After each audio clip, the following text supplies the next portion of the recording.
పరిచయం లేని వ్యక్తులు పిలిస్తే నేను జనరల్గా మీటింగ్కి వెళ్ళను.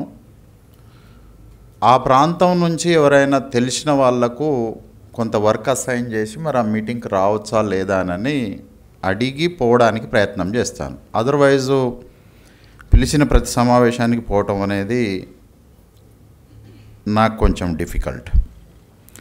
కానీ విశాఖపట్నం నుంచి ఈ Sudarshan Balaboina Osmania university department political సైన్స్లో ఫ్యాకల్టీ అని తెలిసి వైజాగ్ నుంచి ఉస్మానియా యూనివర్సిటీకి పోయాడు ఆయన. యూనివర్సిటీలో ఈ డిపార్ట్మెంట్ ఎక్కడ ఉంటుందో తెలుసుకొని ఆ డిపార్ట్మెంట్కి పోయాడు. అయితే నా యూనివర్సిటీ నేచర్ ఏంటిది అని అంటే మాకు చాలా కాన్స్టిట్యూయెంట్ కాలేజెస్ ఉంటాయి. So I'm working one of the constituent college of Osmania university. It is almost 10 kilometers distant from the Osmania campus. So ఆయన అక్కడికి పోయి హెడ్ ఆఫ్ ది డిపార్ట్మెంట్తో మాట్లాడి నంబర్ తీసుకొని, సార్ నేను ఇట్లా వైజాగ్ నుంచి వచ్చినాను మిమ్మల్ని కలవడానికి అని. అరే ఇదేంది, ఓ మనిషి ముందు ఫోన్ చేయాలి కదా కలవాలి అని అంటే, జనరల్గా నేను నా స్టూడెంట్స్ కూడా ఏం చేస్తాను అని అంటే, ముందు మీరు వాట్సాప్ మెసేజ్ చేయండి, దాన్ని బట్టి నా సమయం వీలు చూసుకొని నీకు ఎప్పుడు కలవాలని అనేది నేను స్లాట్ ఇస్తాను, టైం స్లాట్ ఇస్తాను. అయితే ఈయన చెప్పిన తర్వాత కూడా నాకు యాక్చువల్గా తనని కలవడానికి ఇష్టమేం లేకుండే, కానీ విశాఖపట్నం నుంచి ఉస్మానియా యూనివర్సిటీకి ఇంత దూరం వచ్చిన ఒక మనిషి కోసం ఒకవేళ నా స్కెడ్యూల్ని కొంత అటు ఇటు చేసుకొని అయినా సరే కలుద్దాం. అయితే నేనేం చెప్పినానంటే, లేదండి నాకు మార్నింగ్ 7:30 నుంచి నైట్ 11 వరకు కంప్లీట్ స్కెడ్యూల్ ఉంటుంది. నేను మీ దగ్గరికి వచ్చి కలవడము లేదా మీరు ఇప్పుడు నేను పనిచేసే కాలేజీకి వచ్చినా కూడా నేను అక్కడ ఉండను, నేను ఆ నుంచి మూవ్ అయినా అని ఆల్రెడీ. అంటే ఎంత దూరం సార్ అని అంటే, అక్కడి నుంచి మళ్ళీ ఒక 20-22 kilometers ఉంటుంది అని. సరే సార్ నేను అక్కడికి వచ్చేస్తాను. సో ఆయన ఆల్మోస్ట్ అంటే ఈ వైజాగ్ ప్రయాణం అనేది వదిలిపెట్టేస్తే ఒక్క హైదరాబాద్ సిటీలో ఆయన 60 kilometers ప్రయాణం చేసిండు అన్న కలవడానికి. అంటే నిజానికి రేణుగారి గురించి నాకు ఇప్పటివరకు పెద్దగా ఏం తెలియకపోయినా వ్యక్తిగతంగా, నేను ఇక్కడికి రావడానికి కారణం ఏంది అని అంటే, ఆయన ఈ నుంచి హైదరాబాదు వరకు కేవలం నా వీడియోల్ని యూట్యూబ్లో చూసి వెతుక్కుంటూ వచ్చినందుకు నేను ఈడి దాకా వచ్చినానండి. ఆడికి వచ్చిన తర్వాత ఆయన మేము నడుపుతున్నటువంటి ఇన్స్టిట్యూట్ని చూసి ఇట్లాంటి ఇన్స్టిట్యూట్ ఉంటుందా సార్ అని ఆశ్చర్యపోయాడు.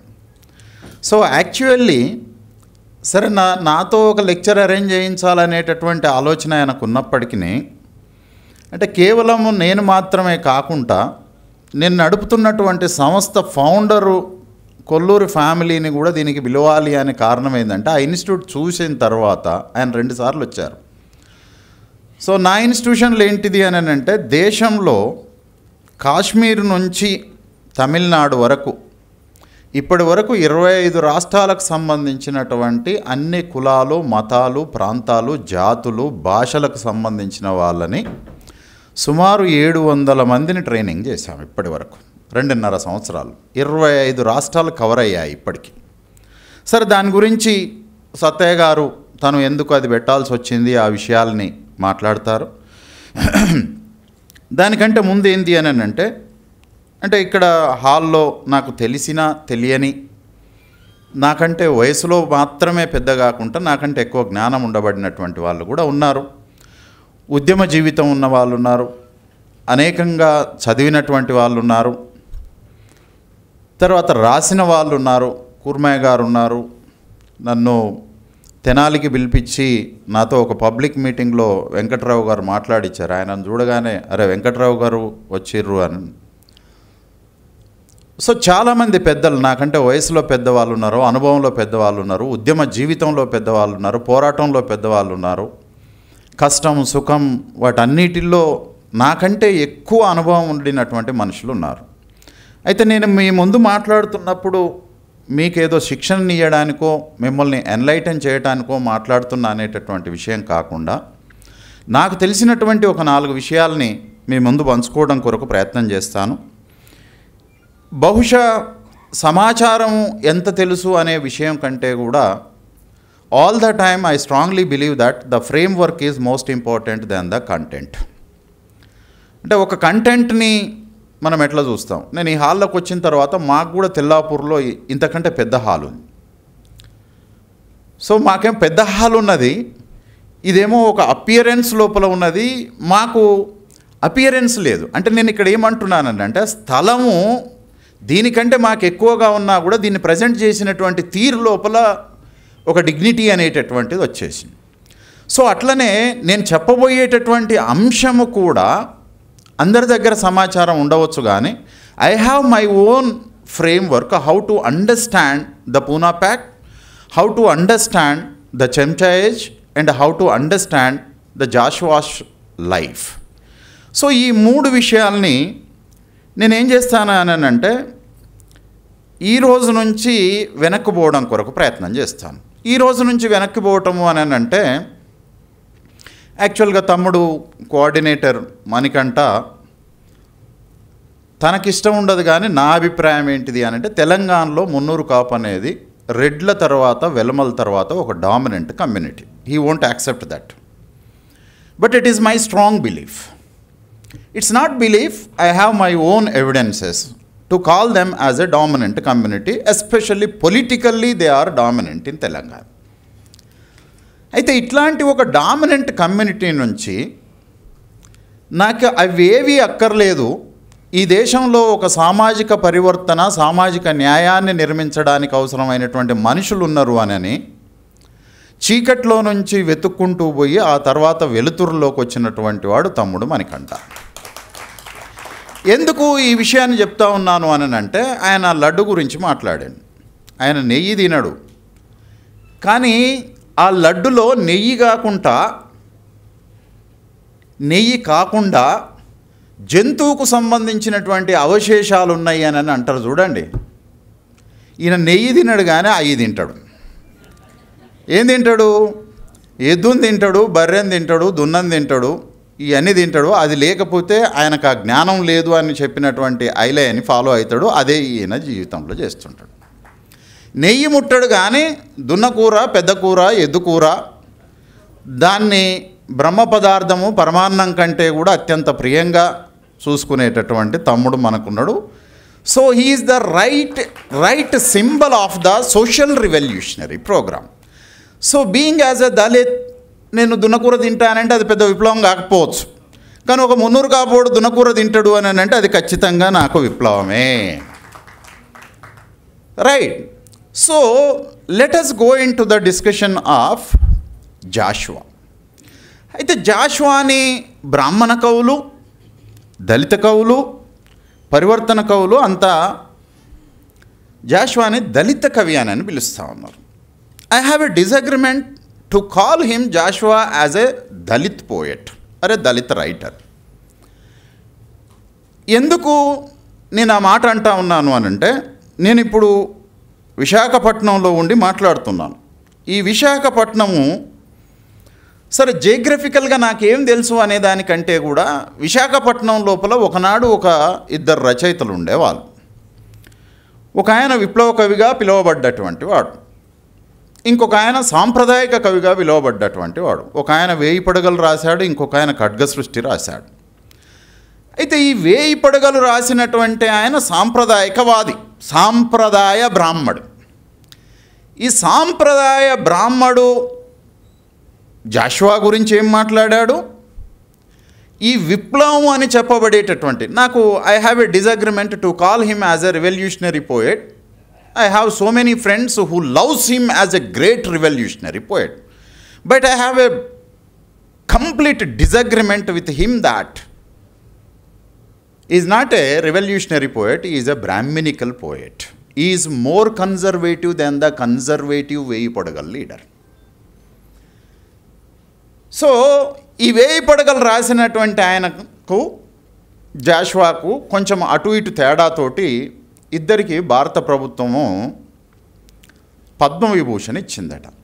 ఇట్లనే రేణుకుమార్ గారి లెక్కనే ఓ దగ్గర సమావేశం ఏర్పాటు చేసి ఇక 2 వేరు ప్రోగ్రామ్స్ పెడితే ఖర్చు ఎక్కువ అవుతుందని అని చెప్పి ఒకటే ప్రోగ్రాం పెట్టుకొని ఆ ప్రోగ్రాం లోపల ఇద్దరిని పిలిచాడ కూర్చోబెడితే ఈ 1000 పడగలు రాసినటువంటి కన్జర్వేటివిస్ట్ ఆయన వచ్చేయమన్నాడు అని అంటే గుర్రముని గాడిదని ఒకటే దగ్గర కూర్చోబెట్టి కొలతలేసింది ఈ భారతదేశ ప్రభుత్వము అని అన్నాను. ఆ తర్వాత జాషువా గారికి అవకాశం వచ్చింది. జాషువా గారికి అవకాశం వచ్చిన తర్వాత, అయ్యా మా ఇంటి పేరు గుర్రము, గాడిదలు ఎవరో తెలుసుకోవాల్సిందే ఇక్కడ అని. మా ఇంటి పేరు అయితే గుర్రము, గాడిదలు ఎవరో తెలుసుకోవాల్సిందే ఇక్కడ అని నేను. ఇంకొక ఆయన మార్క్సిస్ట్ కవి, విప్లవ కవి అంటే శబ్దంలో విప్లవం ఉండి ఉండొచ్చు. ఆ శబ్దంలో విప్లవం నేను గద్దర్లో చూశాను, కానీ ఈయనలో అయితే నేను చూడలేదు. ఈ విప్లవ కవి విప్లవం గురించి వచ్చే శబ్దం లోపల హరోంహరా హరోంహరా జగన్నాథ రథచక్రాలని భూమార్గం పట్టిస్తాను అని. ఎవడిది జగన్నాథ రథచక్రము? ఎవరు నడుపుతారు జగన్నాథ రథచక్రము? శ్రీ మహావిష్ణువు. రైట్. అందుకనే తమ్ముడు ఇల్దానక మాట్లాడుతున్నప్పుడు ఆయన సత్యశోధక సమాజమే కాదు, బ్రహ్మ సమాజము, ఆర్య సమాజము, ఇంకేదో సమాజం గురించి చెప్తుండు. అంబేద్కర్ ఏమంటాడు అని అంటే, అసలు ఇండియాలో సమాజమే లేదు. There is no society in India. Indians, Hindus are basically anti social అని అన్నాడు. Indians, Hindus are basically anti-social. So that there is no society in India. It is a caste system. ఇది ఒక నిర్మాణం. ఈ నిర్మాణం లోపల సమాజం ఉంది అనేదాన్ని వాడకండి. దళిత కవులు కూడా చాలా సందర్భాల లోపల కుల సమాజం, అరే కులం ఉన్నాక అది సమాజం ఎట్టయితుంది? సమాజం అంటే ఏంటిది? There should be a something which can be shared equally, commonly by every human being without any kind of restrictions and neglections. ఏ మనిషి కూడా ఇంకొక మనిషిని ఇది నాది అది నీది అని కాకుండా, హ్యూమిలియేషన్ లేకుండా, ఇంటాలరెన్స్ లేకుండా, ఏ మనిషిని హైరార్కికలు తక్కువగా చూడకుండా, ఉన్నదేదో మనం అందరము సమానంగా పంచుకుందాం, ఇది మనది అనేటటువంటి భావన ఉండేటటువంటి మనుషులు బతికేటటువంటి ప్రదేశము సమాజం Ambedkar. So that for Ambedkar India is a anti social and there is no society in India. The ultimate target of Babasaheb Ambedkar and Mahatma Jyotirao Phule to build the society in India. సత్యము సూత్రంగా కలిగినటువంటి, సత్యము ధర్మంగా కలిగినటువంటి సమాజాన్ని నిర్మించటం అనేటటువంటిది జాషువా యొక్క పూలే యొక్క అంతిమమైనటువంటి లక్ష్యం. అట్లాంటి లక్షణము కోరుకున్నటువంటి, అట్లాంటి కవిత్వాన్ని సృష్టించినటువంటి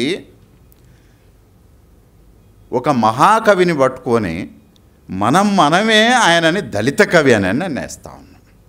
నేనేమంటాను అని అంటే, ఆయన మహానో కాదో ఆ సంగతి తర్వాత, కానీ ఆయన మానవత్వం పరిడవిల్లేటటువంటి ఒక హ్యూమన్ పోయెట్. ఈ ప్రిఫిక్స్ని ఎక్కడ ఎవరు వాడి ఉండకపోవచ్చు.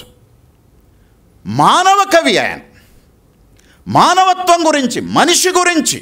అందుకనే ఆయన ఏమన్నాడు అని అంటే, నేను కులాలు మతాల గీతలు గీచుకున్నటువంటి దాంట్లో నేను బంధించబడను, నేను విశ్వనరుడిని అని అంటున్నాను. నేను విశ్వమానవుడిని, నేను మాదిగని కాదు, నేను గొల్లని కాదు, నేను దళితుణ్ణి కాదు, నేను క్రైస్తవుణ్ణి కాదు, నేను భారతీయుణ్ణి కాదు. నాకు ఐడెంటిటీస్ ఇవ్వకండి. Don't give me any kind of identities. I'm a just human being. So I treat every human being as like me, how I treat myself. నన్ను నేను ఎట్లా అయితే గౌరవించుకుంటానో, ఇతరులని కూడా ఈ భూమి మీద ఏ మూలనైనా ఒక మనిషి ఉంటే ఆ మనిషిని కూడా నేను అట్లనే చూస్తాను. నన్ను నేను ఎట్లా చూసుకుంటానో, నేను ఈ భూమి మీద ఉన్న ఏ మనిషినైనా అట్లే చూస్తానని అన్నాడు. అయితే నేను ఇక్కడ ఏమంటున్నాను అని అంటే, విప్లవం గురించి మాట్లాడిననేమో బ్రాహ్మణికల్ సింబల్స్ని తీసుకొని జగన్నాథ రథచక్రాలని భూమార్గం పట్టిస్తాను, భారతదేశంలో వ్యవసాయక విప్లవం తెస్తాడట. ఈ జగన్నాథుడేనన్నా వ్యవసాయం చేసిండా? ఈ జగన్నాథుడు వ్యవసాయం చేయని ఆయనతోటేమో వ్యవసాయక విప్లవం తెస్తాడంట, ఈ దేశంలో కమ్యూనిజం నిర్మిస్తాడట. ఈ దేశం లోపల మనుషులు గబ్బిలము కంటే హీనంగా చూడబడినటువంటి ఒక మనిషి అంతకంటే మహోన్నతమైనటువంటి సాహిత్యాన్ని సృష్టించినటువంటి వాడేమో ఒక కులకవి, దళిత కవి అయిపోతాడట. గబ్బిలం అంటే ఏంది? నేను హైదరాబాద్లో హైకోర్టుకు పోయినప్పుడు అక్కడ లాన్లో కూర్చుంటే పైకి చూస్తే మొత్తం గబ్బిలాలే, వేల గబ్బిలాలని చూడొచ్చు.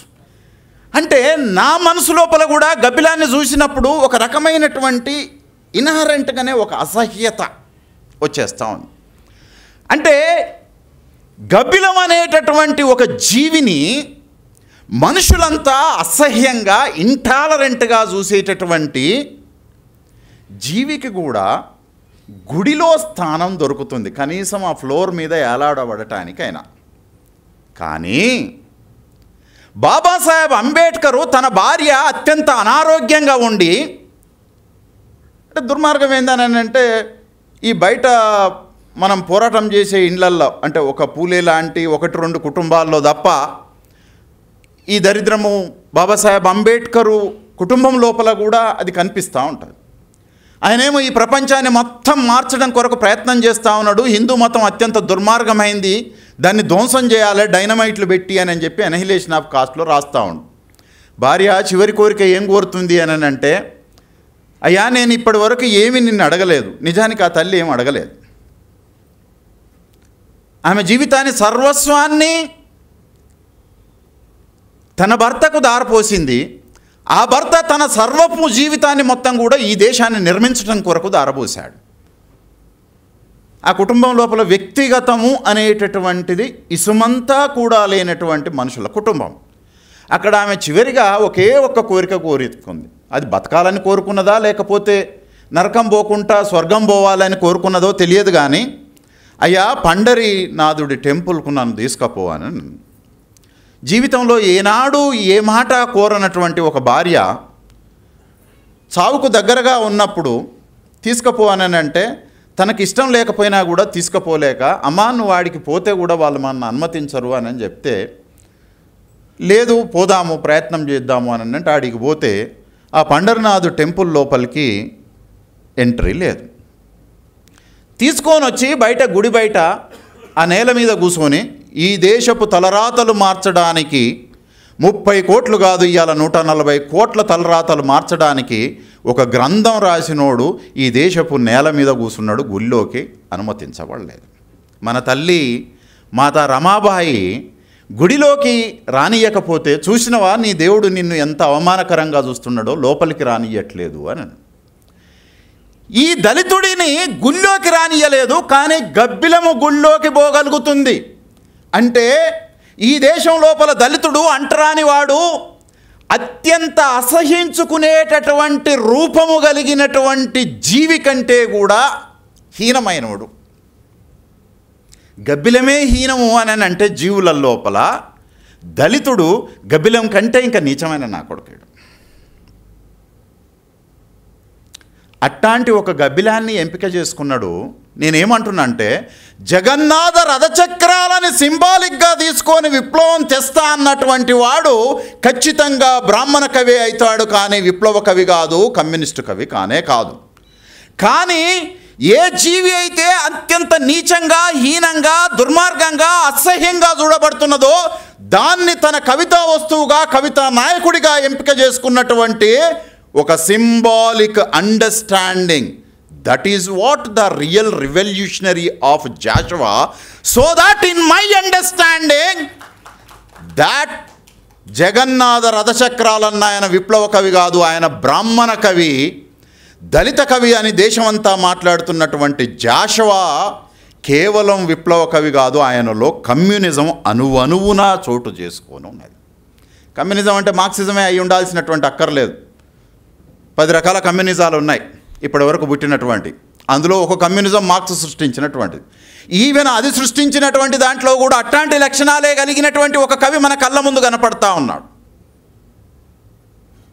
జాషువా ఏమంటాడు అని అంటే, రేడియో స్టేషన్లో పనిచేసుకుంటూ, ఈ రేడియో అనేటటువంటిది నాకు ఇంత బువ్వ పెడుతుంది, కానీ ఈ రేడియో ఏనాడు కూడా ఆకలితోటి అలమటించి అన్నార్తులతోటి మరుగుతున్నటువంటి వాడికి, ఈ దేశంలో అవమానంతో జీవితం అంతా కూడా క్షుద్బాధ పొందుతున్నటువంటి వాడికి ఒక్క సెకండ్ కూడా ఈ రేడియో టైం కేటాయించలేదు అని. దాన్ని ఇండియన్ నేషనల్ రేడియో అంటే ఏడుందరా నేషన్, భారత జాతీయ రేడియోనా, భారత జాతీయ దూరదర్శన, మొత్తం ఇప్పుడు 100-150 ఏళ్ళ భారతదేశ రేడియో టెలివిజన్ చరిత్రను తీసుకుంటే ఏ ఒక్క రోజైనా ఈ దేశంలో ఆ క్షుద్బాధను పొందుతున్నటువంటి మనిషికి ఒక సెకను కేటాయించినటువంటి ఈ రేడియో నాది కాదు, ఒక్కనాడంటే ఒక్కనాడు నువ్వు ఇది మాట్లాడలేకపోయినావు అని.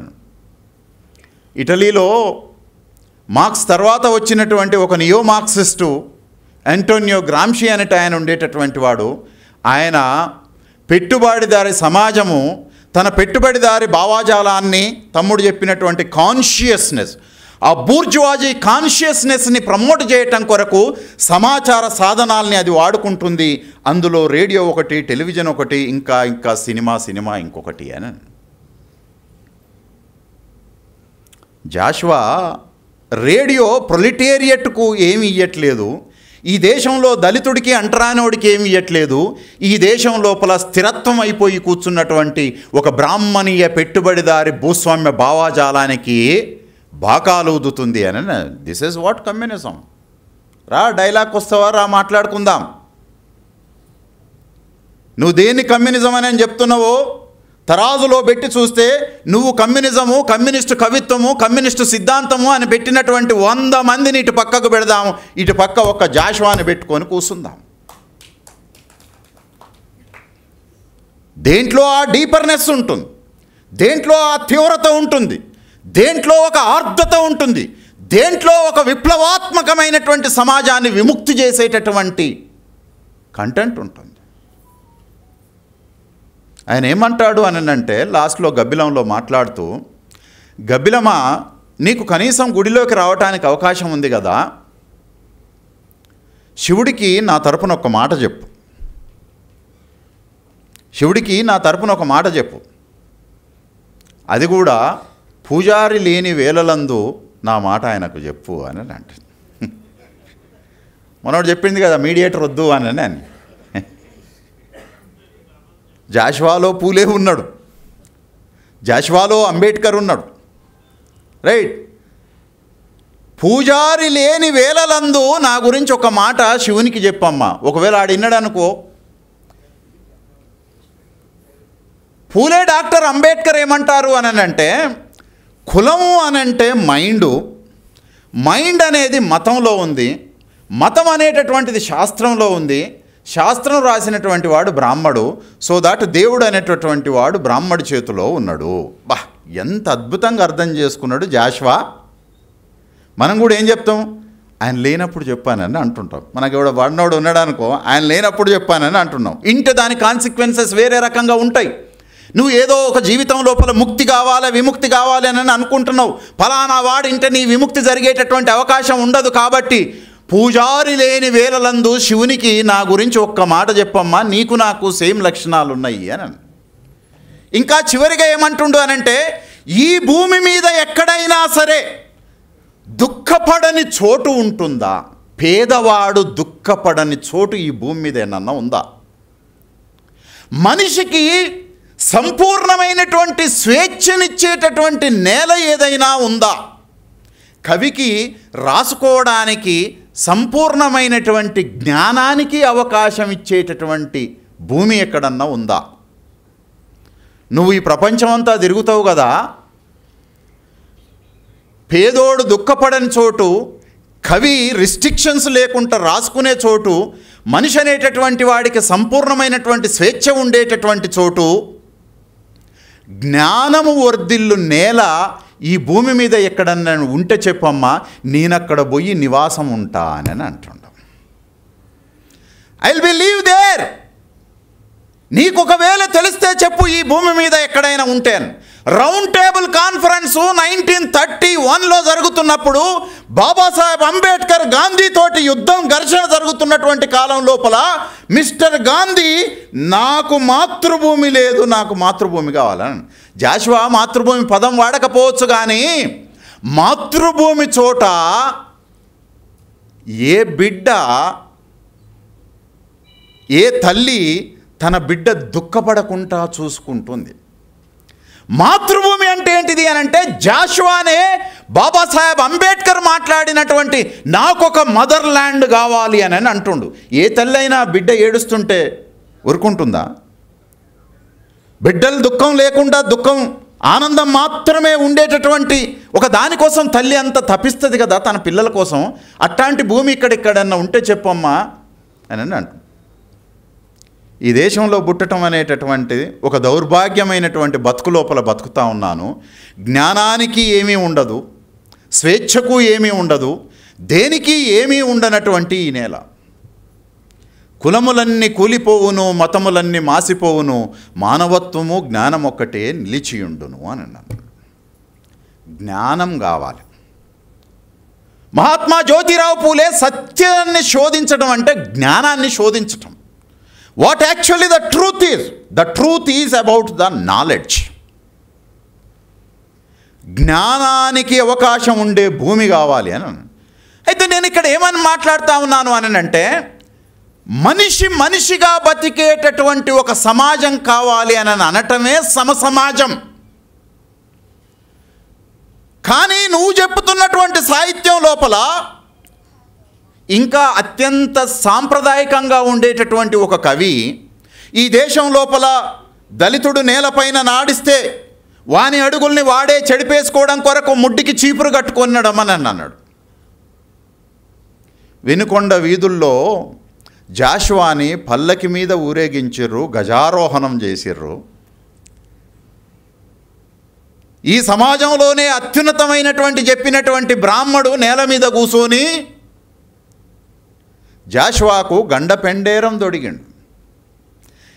ఏ నేల మీదనైతే ఒక మనిషి నడకని నిషేధించిర్రో, ఆ నిషేధించబడినటువంటి నేలపైన పల్లకి పైన ప్రయాణం చేసినటువంటి మనిషి ఈ దేశంలో ఒకే ఒక్కడున్నాడు, అతను Jashuva.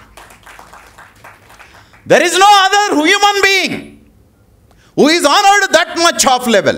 So here my point is, the conservatives come forward గండపెండేరం దొడకడానికి.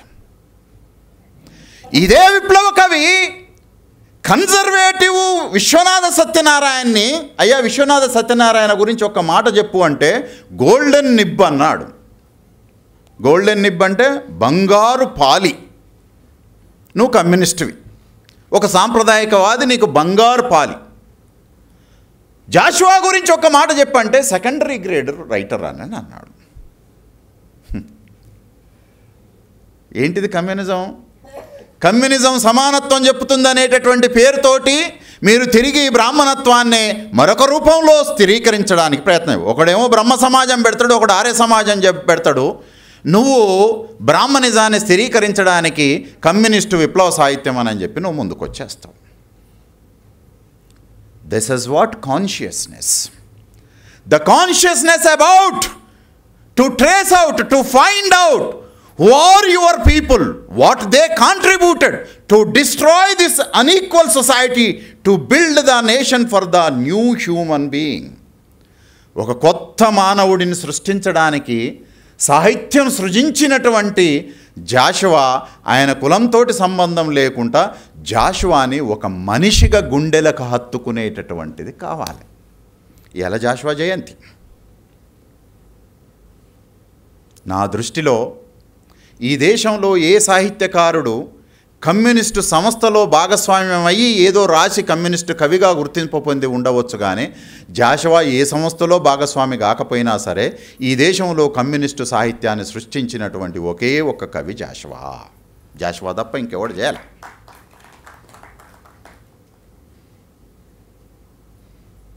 So మనం ఆ కృతజ్ఞత నివాళితోటి బతకటం అనేటటువంటిది ఒక సామాజిక పరివర్తన. కులాల అడ్డుగోడల్ని ధ్వంసం చేసుకుంటూ ఒక మనిషి ఈ సమాజాన్ని విముక్తం చేయటం కొరకు ప్రయత్నం చేస్తే తనని మన హృదయాలకు అద్దుకొని నిలబడటం అనేటటువంటిదే సామాజిక పరివర్తన. రేణుకుమార్ గారు చెప్పారు, సార్ ఈ మీటింగ్కు బ్రాహ్మణులు వస్తారు, ఇతరులు వస్తారు, ఎవరిని కొంచెం నొప్పించకుండా సార్ అని అన్నాడు. 3000 సంవత్సరాల నుంచి మనం నొప్పించి బాకులు గుద్దినట్టు గుద్దుతూ ఉంటే ఒక్క నిమిషం అట ఎవరిని నొప్పియొద్దట. సరే సరే అని అన్నా. ఎవరన్నా ఉన్నారో లేరో నాకు తెలియదు, నొప్పించటమే ఇంటెన్షన్ కాదు, కక్ష తీర్చుకోవటం ఉద్దేశము కాదు. జ్యోతిరావు పూలే బ్రాహ్మణ స్నేహితుడున్నాడు. బ్రాహ్మణ స్త్రీకి పుట్టినటువంటి బ్రాహ్మణ స్త్రీని తగలబెడుతుంటే పోయి కాపాడి ఆ బిడ్డను తీసుకొని వచ్చేసి పెంచుకున్నాడు. పూలే బ్రాహ్మణ వ్యతిరేకి కాదు, బ్రాహ్మణ అసమాన సమాజాన్ని ధ్వంసం చేసే విప్లవకారుడు. జాషువా బ్రాహ్మణ వ్యతిరేకి కాదు, బ్రాహ్మణత్వాన్ని ధ్వంసం చేసేటటువంటి ఒక మహాకవి. బాబాసాహెబ్ అంబేద్కరు బ్రాహ్మణ వ్యతిరేకి కాదు, బ్రాహ్మణ స్కూల్ టీచర్ పేరు పెట్టుకున్నాడు, బ్రాహ్మణ స్త్రీని వివాహం ఆడాడు. ఒక గాంధీ వ్యాపార కుటుంబం నుంచి వచ్చినవాడు, ఒక జిన్నా ముస్లిము బ్రాహ్మణత్వం నుంచి వచ్చినటువంటి వాడు. అదే మరాఠా లోపల తన తండ్రి సమకాలీకుడైనటువంటి Mahadev Govind Ranade, who is a pure Brahman by birth. Ranade Gandhi Jinnah అని ఆయన ఇచ్చినటువంటి ఉపన్యాసం లోపల బ్రాహ్మణ రనడే లోపల సామాజిక సంస్కరణ లక్షణాలు ఉన్నాయి, అట్లాంటి రనడేలు మనకు కావాలి, గాంధీలు జిన్నాలు వద్దు అని అన్నాడు. ఇప్పుడు నా తండ్రి బాబాసాహెబ్ అంబేద్కర్ బ్రాహ్మణులకు వ్యతిరేక, నా తాత మహాత్మా జ్యోతిరావు పూలే బ్రాహ్మణులకు వ్యతిరేక, మా మరో తాత జాషువా బ్రాహ్మణులకు వ్యతిరేక, నా తాత పెరియార్ బ్రాహ్మణులకు వ్యతిరేక. ఈ మనుషులెవ్వరూ ఒక ప్రత్యేకమైనటువంటి సామాజిక వర్గానికి వ్యతిరేకులు కాదు. ఈ మనుషులు వ్యతిరేక భావాలు కలిగినటువంటి మనుషుల యొక్క మైండ్లని ధ్వంసం చేసి మనిషిని మనిషిగా చూసేటటువంటి ఒక సమసమాజాన్ని నిర్మించినటువంటి, సమసమాజం నిర్మిద్దామని అనుకున్నోడేమో ఫలానోడికి వ్యతిరేకమని ప్రచారం చేసిర్రు. మనుషుల్లో మేము మాత్రమే గొప్పగా ఉండాలి, ఇతరులెవరూ మాకు ఈక్వల్గా ఉండబడొద్దు అనేటటువంటి వాడేమో గొప్ప సాహిత్యకారుడిగా నిలబడిపోతాడు. This is what to provide the consciousness. The conference objective itself is to give the consciousness of. There is a wrong notion that Phule, Ambedkar, Periyar, Jashuva బ్రాహ్మణ వ్యతిరేకులు అనేటటువంటి వేసిన ముద్ర ఇవాళ ఈ హాల్లో అంతమంది లేకుండా ఉండటానికి కారణమైంది. వాళ్ళు మనుషుల్ని ప్రేమించేటటువంటి ఒక మహామూర్తులు అని అనుకున్నటువంటి నాడు ఇది ఎట్ట నిండి ఉండేదో మనకు అర్థమయ్యి ఉండేది. There are very false notions and misconceptions. To break that misconceptions, to destroy that false notions, though here is very less people, it doesn't matter at all. నా దృష్టి లోపల ఈ హాల్లో కూసున్నటువంటి 20 మంది రేపు ఒక మాటతోటో ఒక చేతతోటో ఈ దేశాన్ని మార్చటానికి వచ్చినటువంటి వాళ్ళు. రానివాడు ఏమీ చేయడు, వాని మీద నేను నమ్మకం ఎట్టి పరిస్థితుల్లో పెట్టుకోలే. ఈ దేశాన్ని కూల్చడానికి ఎప్పుడో ఏదో గుండు సూది లాంటిదైనా దొరికితే దాని నుంచి ఈ దేశాన్ని కూల్చి ఒక కొత్త దేశాన్ని నిర్మించటం కొరకు ఏదో ఒక మేరకు పనిచేసే మనిషే ఈడొచ్చి కూసోగలుగుతాడు, కూసున్నాడు అని చెప్పి నేను భావిస్తాను. బయట ఉన్నోడి గురించి నేను ఆలోచించను. ఎందుకనంటే వాడు వచ్చి ఈడ కూసున్న ఈ ఉన్న 10 మందిని జడగొట్టడానికి తప్ప వాడు ఏమిటికి ఉపయోగపడాడు. So the number is not at all the matter. There is only one Pule, there is only one Ambedkar, there is only one Joshua. One person can create. One person will build the nation, not everybody else. Right? So that doesn't matter. Now coming to the point that యాక్చువల్గా రేణు గారు నా దగ్గరకు వచ్చినప్పుడు మాట్లాడుతూ నేను విజయవాడలో Poona pact గురించి మాట్లాడిన ఉపన్యాసం చూసి ఆ ఉపన్యాసం చాలా బాగుంది సార్, అట్లాంటిది నేను వేరే వాళ్ళ దగ్గర ఎప్పుడు విని లేను అని. అయితే నిజానికి it is complex than mathematics, not Vedic mathematics. అంటే చాలామంది ఇప్పుడు చెప్తారు కదా వేదిక మీద, అరే ఏ వేదంలో ఏ శ్లోకంలో నువ్వు గణితం చెప్పినావో నాకు చెప్పు. అడు కోల్గేట్ వాడు చూడండి అడ్వర్టైజ్మెంటు, వేదిక టూత్ పేస్ట్ అట, చెప్పు తీసుకొని తంతే అప్పుడు చక్కగా వస్తారు. Vedic toothpaste, Vedic mathematics, ఇంకేందో వేదిక. అల్ల ఉన్నదంతా అజ్ఞానమేనా? గణితం ఏడ ఉన్నది? అల్ల ఉన్నదంతా అజ్ఞానమేనా? ఫిజిక్స్ ఏడుంది, బయాలజీ ఏడుంది, మెడిసిన్ ఏడ ఉన్నది, ఫిలాసఫీ ఏడ ఉన్నది? Nothing is there. It's not only my statement, it is the statement of Babasaheb Ambedkar. ఆయన ఏమన్నాడు అని అంటే, the nonsense all of that there is in the Vedas అని అన్నాడు. ఇన్ని రోజుల నుంచి పండ్లు దోముకుంటున్నాం కదరా, వేదిక కోల్గేట్ వాడితేనే పండ్లు తెల్లగైతాయని బుద్ధి జ్ఞానం ఏమైనా ఉందా నీకు?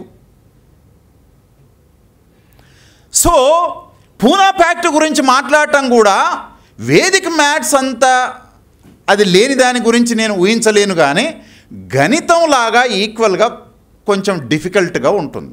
I don't know how many of you can understand that Poona fact. అయితే 1928, 27 సబ్జెక్ట్ టు కరెక్ట్. నాకు డేట్లతోటి కొంచెం ఇబ్బంది ఉంటుంది, పేర్లతోటి కూడా ఇబ్బంది ఉంటుంది. ఈ సంవత్సరం లోపల బ్రిటిష్ వాళ్ళు ఇండియాకు వచ్చి ఇక్కడ ఏదన్నా ఒక రెస్పాన్సిబుల్ గవర్నమెంట్ లాంటి దాన్ని ఏర్పాటు చేద్దాము, ఏదన్నా ఒక కాన్స్టిట్యూషనల్ రిఫార్మ్ అంటే 1909, 1919, 1930లో కొత్త కాన్స్టిట్యూషన్స్ రావాలి. అంటే మనకు ఆ కాన్స్టిట్యూషన్స్ ఉన్నాయి. 1909 కాన్స్టిట్యూషన్ ఉంది, 1919 కాన్స్టిట్యూషన్ ఉంది, 1935 కాన్స్టిట్యూషన్ ఉంది, ఫైనల్గా మనకు 1950 కాన్స్టిట్యూషన్ ఉంది. అంటే బ్రిటిష్ ప్రభుత్వం ఏం చేసిందంటే, ప్రతి 10 ఏళ్ళకు ఒకసారి ఏదైతే 10 ఏళ్ల క్రితం రాసుకున్నటువంటి కాన్స్టిట్యూషన్ ఉందో దాన్ని కొంత రీఫార్మ్ చేసుకుంటూ అడ్వాన్స్ చేసుకుంటూ పోవాలి అని అనుకుంది. ఎట్లా అడ్వాన్స్ చేయాలి అని అన్నప్పుడు ఈ సైమన్ అనేటటువంటి ఒక కమిషన్ ఏర్పాటు చేసి, ఆ commission members, they are all the parliament members of United Kingdom. They came to India. వాళ్ళు ఈ దేశంలో తిరగడానికి వచ్చారు. ఇక మన వీరుడు, ఆయన నేక్డ్ పర్సన్, ఈ దేశంలోకి అడుగు పెడితే బాగుండదు అని డైలాగులు కొట్టాడు. So our father Babasaheb Ambedkar, Simon is welcome అని అన్నాడు. ఈ దేశమంతా సైమన్ గోబ్యాక్ అని 30 కోట్ల మందితోటి నినాదం ఇస్తుంటే, మన తండ్రి బాబాసాహెబ్ అంబేద్కర్ 30 కోట్ల శబ్దాలకు మరో 30 కోట్ల శబ్దాలని నిర్మించేటటువంటి ఒక్క గొంతుతోటి సైమన్ వెల్కమ్ అని అన్నాడు. So that is power. ఏదో ఈడ హాళ్ళ మనుషులు లేరు అని చెప్పి ఇబ్బంది పడాల్సినటువంటి అవసరం లేదు. దేశమంతా గాంధీ ఎమ్మడి పరుగులు పెడతా ఉంటే మూర్ఖత్వంతో, మన తండ్రి బాబాసాహెబ్ అంబేద్కర్ ఇటు చూసినా ఎవడు లేకపోయినా నా ఒక్క శబ్దంతో ఈ దేశపు మూలాల్ని మొత్తం బద్దలు కొడతానని అనుకొని నిలబడి ప్రశ్నించాడు. Simon, mister Simon, welcome. Not only me, actually there are many people who are deprived in this country. వాళ్ళ సమస్యలు చెప్పుకోవడం కోసం ఈ బ్రిటిష్ ప్రభుత్వానికి ఇన్ని రోజులు బ్రిటిష్ ప్రభుత్వం బ్రాహ్మణులకు మాత్రమే ఉపయోగపడ్డది, భూస్వాములకు, రాజులకు మాత్రమే ఉపయోగపడ్డది. ఇవాళ సామాన్య ప్రజల ఘోష వినడానికి నువ్వు సిద్ధంగా ఉన్నావా చెప్పు. ఈ దేశం లోపల అణగారిన ప్రజల యొక్క గొంతుల్ని నీకు వినిపిస్తా. I will represent the whole people of this country who are underprivileged. వింటావా నువ్వు? గాంధీ చాలా శక్తివంతుడు. గాంధీ దగ్గర సంపద ఉంది, గాంధీ దగ్గర మనుషులున్నారు, గాంధీ దగ్గర బంగారము, వజ్రాలు, వైడూర్యాలు, మాసు, మూక, సర్వస్వం ఉంది. పెట్టుబడిదారులు ఉన్నారు ఆయనతోటి, భూస్వాములు ఉన్నారు, రాజ సంస్థానాధీశులు ఉన్నారు, సర్వస్వము గాంధీతోటి ఉన్నది. ఈ దేశంలో సంపద, శక్తివంతమైనటువంటి మనుషులంతా గాంధీ పక్కన నిలబడ్డారు. మన తండ్రి పక్కన ఒక్కడంటే ఒక్కడు బుడ్డగోసి పెట్టుకున్నోడు లేడు. కానీ ఎంత గుండె ధైర్యం ఉంటే దేశమంతా ఒక దిక్కు నిలబడితే మన తండ్రి బాబాసాహెబ్ అంబేద్కర్ ఒక్కడే ఒక దిక్కు నిలబడి ఈ దేశానికి సమానంగా ఉన్నాడు. ఈడు మహేష్ బాబు ఒకే ఒక్కడు కాదు, మన తండ్రి బాబాసాహెబ్ అంబేద్కర్ ఒకే ఒక్కడు.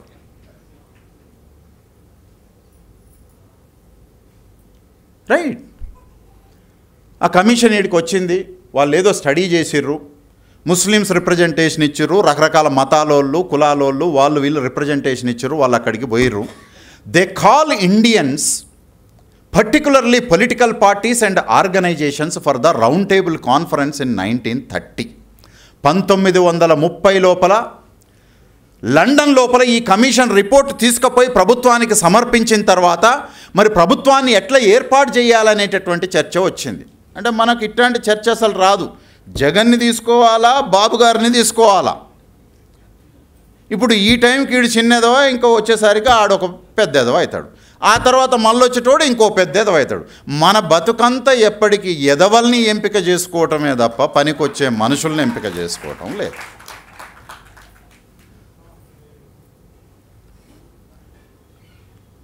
So they call Indians, political parties, కుల సంఘాలు, మత సంఘాలు, సివిల్ సొసైటీ ఆర్గనైజేషన్స్ అన్నిటినీ లండన్లో సమావేశం ఏర్పాటు చేసిర్రు.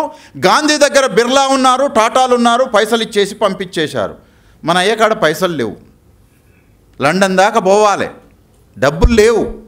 డబ్బులు లేకపోతే దేశమంతా బిచ్చం వేసుకొని మరి మనకు ఒకడే ఒక్క మనిషి ఉన్నాడు, ఆయన దగ్గర పోవడానికి పైసలు లేవు అని చెప్పి ఈ దేశము పావలా పైసా అనా పైసాలు డబ్బులు వేసుకొని మన తండ్రిని బాబాసాహెబ్ అంబేద్కర్ని ఫస్ట్ రౌండ్ టేబుల్ కాన్ఫరెన్స్కు పంపి గాంధీ ఏమనుకున్నాడు అని అంటే నేను ఓట్లేదు కదా ఆడేం జరగదు అని అనుకున్నాడు. Because he feels that he is very powerful man. Powerful man మీటింగ్లో లేకుండా అక్కడ డిసిజన్ ఎట్లా జరుగుతుంది అని అనుకున్నాడు. But you are not the powerful man, there is a powerful man Babasaheb Ambedkar. He decides the whole meeting objectives. He decides the decision making. He is only the person who completely turned the resolutions of the round table conference. మొత్తము ఆ British ప్రభుత్వం కూడా ప్రధానమైనటువంటి అంశాలు అని అనుకున్నాయి కిందికి పోయాయి. ఇది పెద్ద విషయం కాదు అని అనుకున్నటువంటిది ఫస్ట్ ప్రయారిటీ లోపల వచ్చి కూర్చుంది. The powerful people can only do that things. The lazy people will sleep there. Yes, our father is powerful, but we are very lazy. చర్చ పెట్టిండి, అయిపోయింది. అర్నీయమ్మ, ఈ దేశంలో ఏదో జరగబోతా ఉన్నది, దీన్ని ఆపకపోతే కుదరదు అని చెప్పి సెకండ్ రౌండ్ టేబుల్కు గాంధీ కూడా మళ్ళీ పెద్దగా పిలవకుండానే ఆయన వచ్చేసాడ కూర్చొని వాళ్ళతోటి చర్చ పెట్టిండు. అసలు గాంధీ ఈ దేశంలో కొత్తగా ఏర్పడబోయేటటువంటి రాజ్యాంగము ప్రభుత్వము ఎట్లా ఉండాలి అనేటటువంటి విషయం మీద చర్చ ఏం జరపకుండా దళితులకు ప్రత్యేక నియోజకవర్గాలు ఇవ్వద్దు అనేటటువంటిది ప్రధానమైనటువంటి చర్చాంశం. ప్రభుత్వం అని అంటే మనం ఓటేసే పని లోపలనే ఉండొద్దు, ప్రభుత్వం అని అంటే నువ్వు పరిపాలించేటటువంటి దాంట్లో ఉండాలి అని మన తండ్రి ఆలోచన చేసిండు. గాంధీ గారు ఏం చేసిర్రు అని అంటే పరిపాలనకు మీరెందుకండి, మేము మంచిగా మిమ్మల్ని పరిపాలిస్తాము కాబట్టి మీరు ఓటేసే పనిలో ఉంటే బాగుంటుంది అని అంటే తిలక్ లాంటి వాడు అసలు ఓటు కూడా ఎందుకు వాళ్ళకు, వాడొకడు బట్టలు కుడతాడు, ఒకడు గుడ్డలు ఉతుకుతాడు, ఒకడేమో కళ్ళు గీకుతూ ఉంటాడు, ఒకడేమో చెప్పులు కుడుతూ ఉంటారు. ఈ నా కొడుకులకు అందరికీ ఓటిస్తే తలా తోకలేదు. ఇవాళ దళితులు చాలామంది చదువుకున్న వాళ్ళు మాట్లాడుతారు, పోటీ చేయాలనంటేనట కనీసం 10th క్లాస్ అన్న చదివి ఉంటుంది. సిగ్గు లజ్జ ఉందారా బడకావులు మీకు? 1930లో నీ తండ్రి బాబాసాహెబ్ అంబేద్కరు ఒంటి మీద బట్ట ఉన్నా లేకపోయినా, అక్షరం ముక్క తెలిసినా లేకపోయినా మనిషి పుట్టిన ప్రతి ఒక్కడికి ఓటు హక్కు ఉండాలి, నాది గణరాజ్యం, బుద్ధుడు నిర్మించినటువంటి రాజ్యాన్ని నేను ఇప్పుడు నిర్మిస్తానని అన్నాడు. ఈ చదువుకున్న దళితులకు బుద్ధి జ్ఞానం ఉందా? కనీసం అంటే డిగ్రీ ఉండాలట పోటీ చేయాలని అంటే. Are you speaking about the Gandhi's ideology? Are you speaking about the Tilak ideology? Are you speaking somebody else who is belongs to the dominant caste? Where is your mind? Your mind is under the control of the dominant caste. Your body is only presence with Babasaheb Ambedkar statue and photograph. నీ పక్కన బొమ్మ అంబేద్కర్ది ఉంది, నీ mind Gandhi కాడ ఉంది. బాబాసాహెబ్ అంబేద్కర్ సింపుల్గా ఒకటే question చెప్పిండు, బాబు దళితులు అనేటటువంటి వాళ్ళు హిందువులు కాదు, there are only 4 varnas comes under the category of the chaturvarna. The untouchables are not considered as a human being. ఇల్లానక Jashuva చెప్పిండు కదా, గబ్బిలానికి కనీసం గుళ్ళోకి పోయేటటువంటి అవకాశం ఉంది, చెట్టును పట్టుకొని ఏలాడేటటువంటి అవకాశం ఉంది. దళితుడు చెట్టు నీడన కూడా బతికేటటువంటి స్వేచ్ఛ లేదు, దళితుడు గుళ్ళోకి ప్రవేశించేటటువంటి అవకాశం లేదు. So that our father Babasaheb Ambedkar told that we are not considered as a living being. How could me involve in to the Chaturvarna Hindu system? I'm not a Hindu, నేను హిందూని కాదు. ఎందుకు అనంటే నేను చాతుర్వర్ణం లోపల లేను. సో గాంధీ టోల్డ్ దాట్ ఈ దేశాన్ని మొత్తం నాశనం చేయటం కొరకు అంబేద్కర్ అనేటటువంటి ఆయన వీళ్ళనంతా రెచ్చగొడతా ఉన్నాడు. So the name it self looks like A Brahmin, right? So that even Gandhi also misunderstood Ambedkar who came from the Brahmin community. He never imagined that Ambedkar, who is a representative of the underprivileged of this country. నాకు అక్కర్లేదని ఆయన ఏమంటుండంటే, లేదు బనియా కులం లోపల గుట్టి చాతుర్వర్ణ ధర్మ సిద్ధాంతాన్ని కులాన్ని పాటించేవాడేమో అంటరాని వాళ్లకు లీడర్ అట.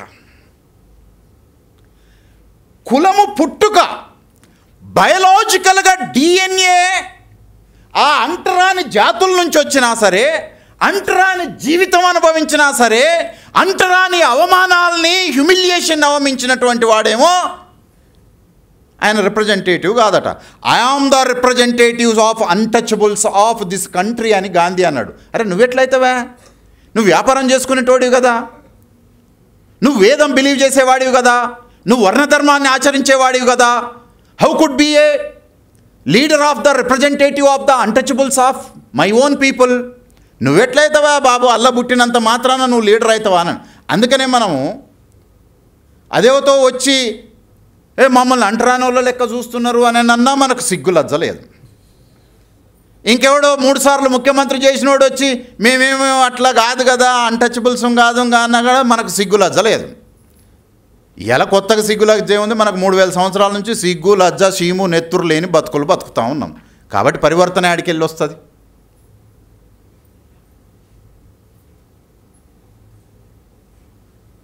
బాబాసాహెబ్ అంబేద్కర్ ఏమన్నాడంటే, you are not the leader of my own people.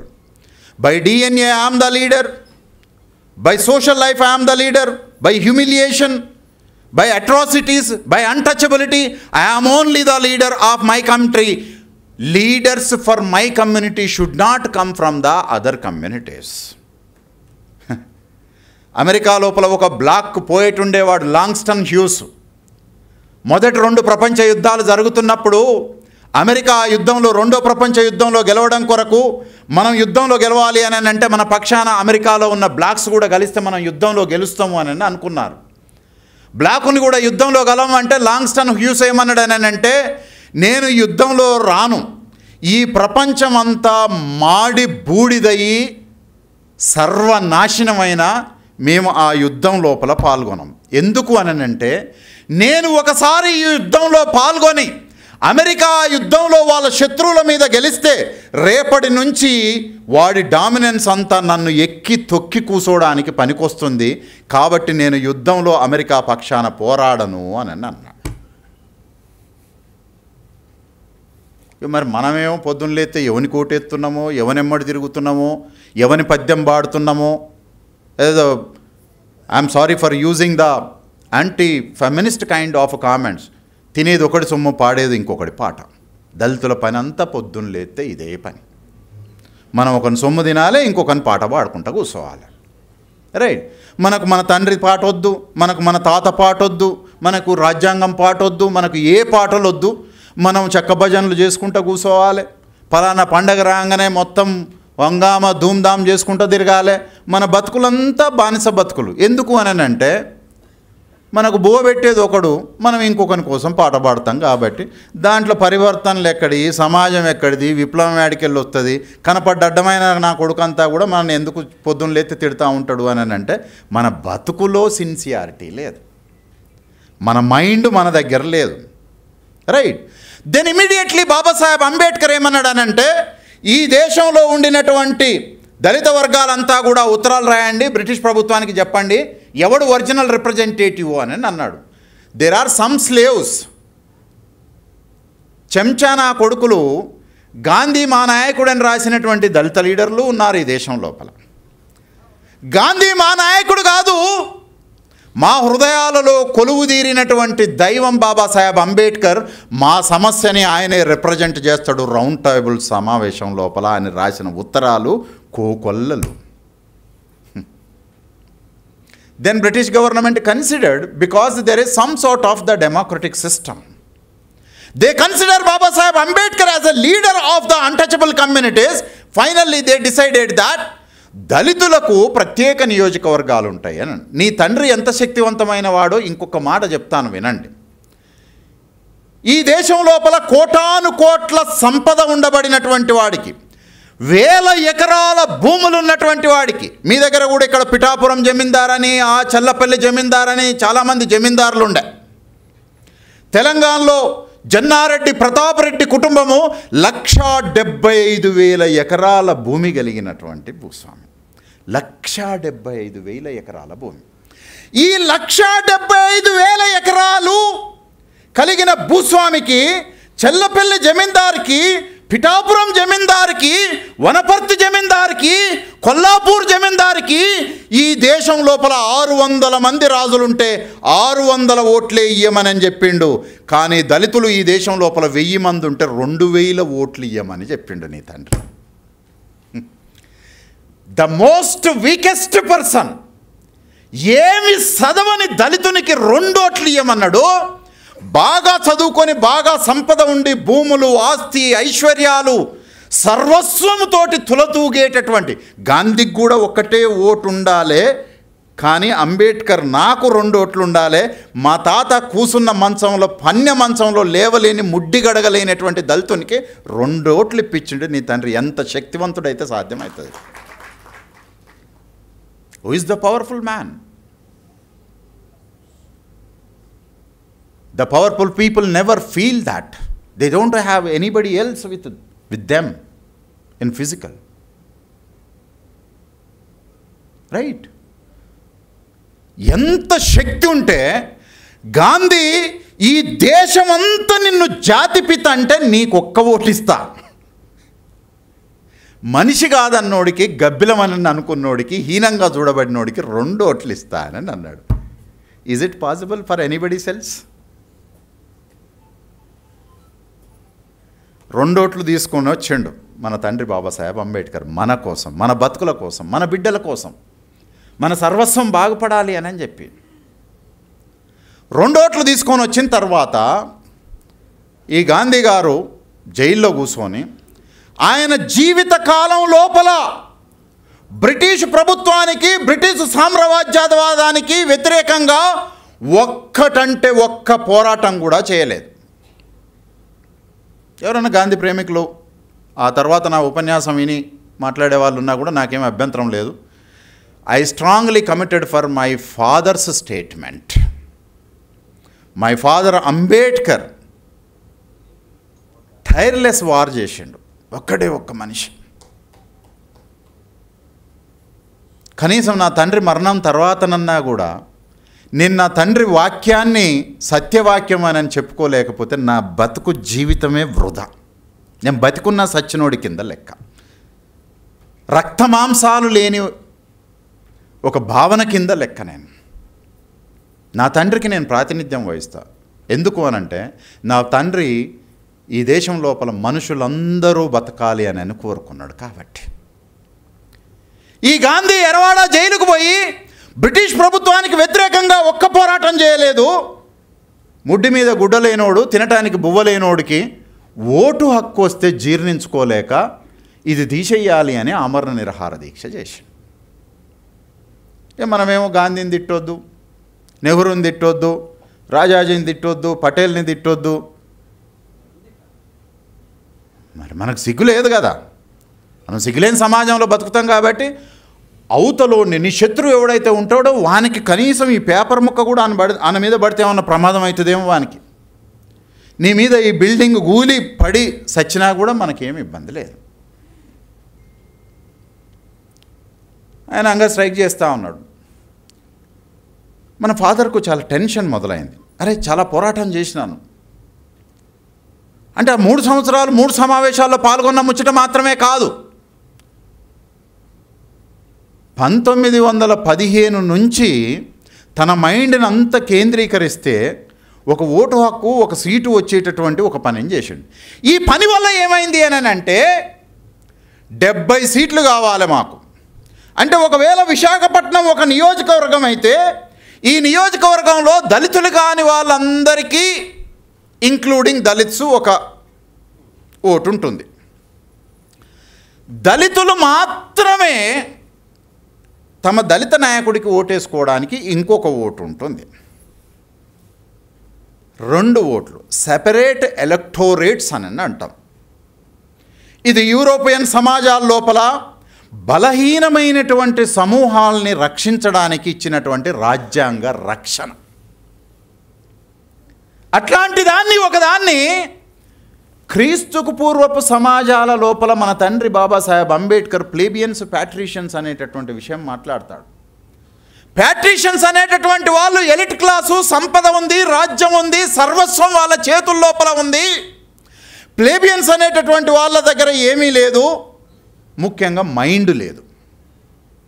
అయితే వీళ్ళు ఏమనుకుంటారనంటే ప్యాట్రిషియన్స్కు ఉన్నట్టుగానే సంపద మాకున్నది, కానీ మేము ఎందుకు బలహీనంగా ఉన్నాము అని అంటే మనకు పొలిటికల్ పవర్ లేదు కాబట్టి అని అనుకున్నారు. వాళ్ళు ఏం చేసిర్రు అని అంటే మాకు కూడా పొలిటికల్ పవర్ కావాలి అని అన్నారు. ప్యాట్రిషియన్స్ ఏమన్నారంటే ఇది అందే ఉన్నది తీసుకో, మీరు కూడా మాకు సమానమే కదా అని అన్నారు. ఈ ప్లేబియన్స్కు ఇచ్చేసారు. ఈ ప్లేబియన్స్ దరిద్రం ఏడు ఉంటుంది అని అంటే మైండ్లో ఉంటుంది. వీడు ఓటేసేటప్పుడు ఏం చేస్తాడు అని అంటే ఆ ప్లేబియన్సులో లీడర్ని ఎన్నుకోవటం కొరకు మాత్రమే ఓటున్నది. ఇంట్లో కాడికి పోయి అమ్మా ఇంతమంది పోటీ చేసిర్రు మా కోసం, ఇందులో మమ్మల్ని ఎవరిని ఎన్నుకోమంటారు అని అన్నాడు. అప్పుడు దేవత ఏం చెప్తుంది అని అంటే ఇక మళ్ళీ ఇప్పుడు ఇలా ఎవరి పేరు చెప్పినా కూడా మళ్ళీ వాళ్ళు ఇబ్బంది పడతారేమో, పలానా ఆయనని ఎన్నుకో అని చెప్పి దేవత చెప్తుంది. యాక్చువల్గా దేవతలు మాట్లాడరు, మనోడు చెప్పినట్టు మీడియేటర్ ఉండొద్దు అన్నాడుగా. ఆడ పూజారి అనేటోడు ఒకడు ఉంటాడు, ఆ పూజారి చేతిలో దేవత కంట్రోల్లో ఉంటుంది. దేవత పేరు మీదుగా ఆ పూజారి పలానా వాళ్ళని కూర్మయ్యని ఎన్నుకో అని అన్నది. కూర్మయ్య గుద్దేశారు. యాక్చువల్గా కూర్మయ్య గారు ప్యాట్రిషియన్స్కి తొత్తు. సారీ సార్, మీరు వేరే రకంగా అనుకోకండి, ఆయన ప్యాట్రిషియన్కు తొత్తు, రైట్. సో ఇప్పుడు మనకు గెలుస్తున్నటువంటి దళిత ఎంపీలు ఎమ్మెల్యేలంతా కూడా బ్రోకర్లు. ఈ మాట మన తండ్రి బాబాసాహెబ్ అంబేద్కర్ ఏమన్నాడు అనంటే మాకు రిజర్వేషన్లు వద్దు, మాకు రిజర్వ్డ్ సీట్లు వద్దు, మాకు సపరేట్ ఎలక్టోరేట్స్ కావాలి అని. ఈ సపరేట్ ఎలక్టోరేట్స్ ఇస్తే వీళ్ళు ఎక్కడ ఎంపవర్ అవుతారో లిబరేట్ అవుతారో అన్న భయానికి గాంధీ సపరేట్ ఎలక్టోరేట్ వద్దు, మీకు వాళ్ళు 70 సపరేట్ సీట్లు ఇస్తే నేను 150 ఇస్తా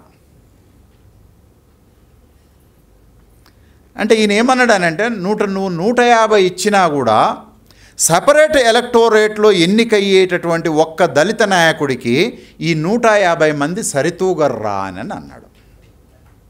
ఎందుకు అని అంటే ఇప్పుడు మన ఎమ్మెల్యేలు ఎంపీలంతా కూడా ఎస్సీలు మాత్రమే ఓటేస్తే గెలిచేటటువంటి వాళ్ళు కాదు. ఈ విశాఖపట్నం నియోజకవర్గం లోపల బ్రాహ్మణుల దగ్గర నుంచి దళితుల వరకు కూడా అందరూ ఓటేస్తే ఒక దళిత రిజర్వ్డ్ ఎంపీ గెలుస్తాడు. ఈ దళిత రిజర్వ్డ్ ఎంపీ పొద్దున్న లేస్తే అంబేద్కరు, జాషువా, పూలే గురించి మాట్లాడితే ఎవడన్నా ఓటేస్తాడా? ఈ బీఎస్పీ ఎందుకు గెలవదు, ఇంకో పార్టీ ఎందుకు గెలవదు, ఇంకో పార్టీ ఎందుకు గెలవదు అంటే నువ్వు పొద్దున్న లేస్తే అంబేద్కర్ గురించి మాట్లాడితే నువ్వు ఓటెవడేస్తాడరా? నువ్వు ఎన్టీఆర్ గురించి మాట్లాడు ఓటేస్తారు, నువ్వు రాజశేఖర్ రెడ్డి గురించి మాట్లాడు ఓటేస్తారు, నువ్వు నీలం సంజీవ్ రెడ్డి గురించి మాట్లాడు ఓటేస్తారు, నువ్వు టంగుటూరు ప్రకాశం పంతుల గురించి మాట్లాడు ఓటేస్తారు. మీ అయ్య గురించి మాట్లాడుకుంటే ఓటెవడు ఎందుకు వేస్తాడు? అందుకనే బాబాసాహెబ్ అంబేద్కర్ ఏమన్నాడంటే దళిత ప్రజాప్రతినిధి దళితేతరుల ఓట్ల మీద డిపెండ్ అయినప్పుడు ఆయన ఏమంటాడంటే దళితులు మాత్రమే ఈ దేశంలో మైనారిటీ అని. మైనారిటీ అనేటటువంటి పదాన్ని మనం చాలా సందర్భాల లోపల మతానికి వాడుతూ ఉంటాం. వేణుగారు భయపడకండి, 10-15 నిమిషాల్లో ఫినిష్ చేస్తాను. బాబాసాహెబ్ అంబేద్కర్ ఏమంటాడు అని అంటే, దళితులే ఈ దేశం లోపల మైనారిటీ. ఎందుకు అని అంటే, మీకు ఒక ఉదాహరణ చెప్తా. కైర్లాంజీ అనేటటువంటి మహారాష్ట్రలో గ్రామంలో ఉన్న ఆదివాసీలు, ముస్లింలు, కులాలు అందరూ కలిసి బోత్మాంగే అనే కుటుంబం మీద దాడి చేసి, వీళ్ళెంత ధర్మవంతులో మరి పవన్ కళ్యాణ్ చెప్పాలి. లడ్డు ఆగమైందని రోడ్డు మీదకి వచ్చి నువ్వు సిగ్గు, లజ్జ, సీము, నెత్తురు లేదురా నీకు? నువ్వు ప్రభుత్వంలో ఉన్నావా లేకపోతే బయట కూర్చున్నావా? You are in the assembly, you are the legislature, you are the executive. You have to take the decision if there is any wrong thing had happened. అది ఏం లేదు కాబట్టి నువ్వేం తీసుకుంటావు? రోడ్డు ఎక్కి మొత్తం అది గడుగుడు, ఇది గడుగుడు, సిగ్గు లజ్జ లేకుండా నీకు అయ్యేందుకు గడుగుతావు? వచ్చి గాంధీ గడిగినట్టు శౌచాలయాలు గడుగు, నీ జీవితం అంతా పునీతం అయిపోతుంది. శౌచాలయాలు గడుక్కుందురా, మెట్లెందుకు నువ్వు గడిగేది?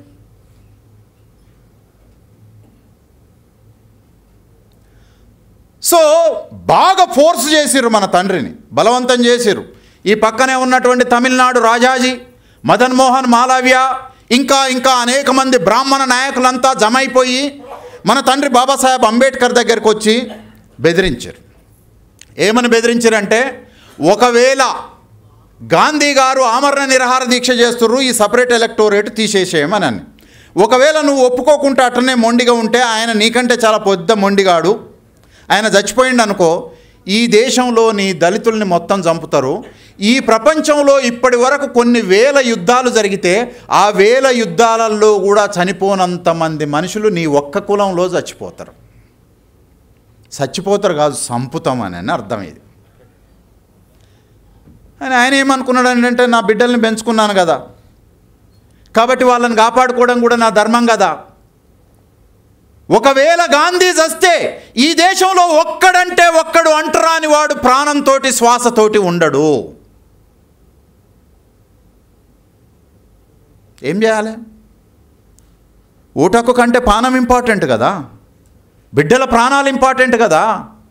మన ప్రాణాలని, కోటాను కోట్ల మన ప్రాణాలని మన తండ్రి కాపాడదామనుకొని ఎదవలతోటి ఒప్పందం చేసుకోలే. దాన్ని వాడే పదం కూడా తప్పు. పూనా ఒప్పందం అని పిలవద్దు, పూనా భయం అని పిలవాలి. ఇట్ ఈస్ నాట్ ప్యాక్ట్, ఇది కాంట్రాక్ట్ కాదు.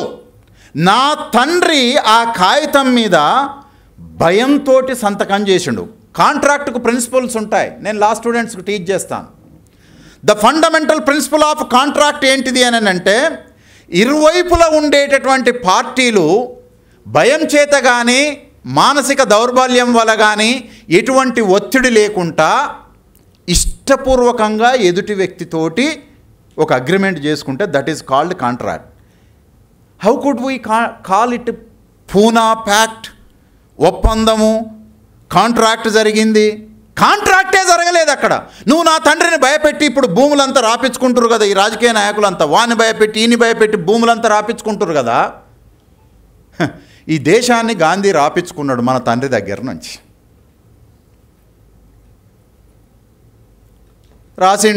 రాసి బయటకు వచ్చిన తర్వాత ఏం చెప్పిండు అని అంటే, రేపటి నుంచి గెలవబోయేటటువంటి 148 మంది పార్లమెంటు సభ్యులు గాంధీకి చెంచాలుగా పనిచేస్తారు, నా ప్రజలకు ఏమీ పనిచేయరు అని అన్నాను. 1935 నుంచి 2025 వరకు 24 వరకు ఈ దేశంలో చెంచాలు దళిత రిప్రజెంటేటివ్గా ఎంపికవుతుర్రు. Yes, it is true.